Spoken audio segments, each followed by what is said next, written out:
Last week I took a group of guys and a couple gals and we climbed a mountain. We stood on the very top, 12,500 feet, and for some that's not the highest, and for others, most people will never get close to summiting a mountain of that elevation. And we got to the top and I asked each individual what was the hardest part. There were some hard parts. It wasn't that long of a hike, but most of these people are not mountain climbers. They don't reside in the mountains, so it's not a weekend activity. And you know what should have been the hardest, that final stretch where the air was the thinnest, about 11,800 feet to 12,500 feet. There were still some steep sections. You would have expected that would have been the hardest part, because physically, in reality, that should have been, but that's not what the answer was. The answer was that the hardest part for some of them was just the truck ride to the trailhead,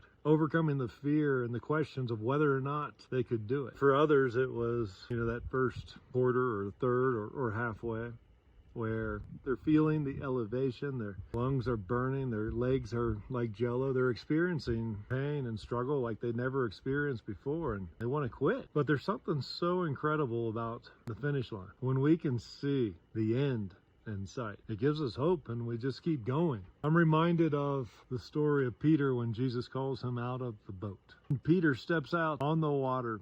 He's walking on the water to Jesus, but then it hits him.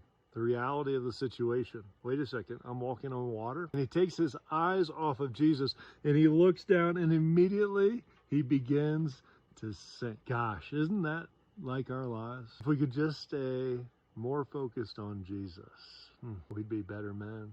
We'd be better women. We wouldn't give up. We wouldn't give in. So my brother, my sister, keep climbing mountains, literal and figurative. Don't give up. Keep your eyes on the summit. Keep your eyes on Jesus.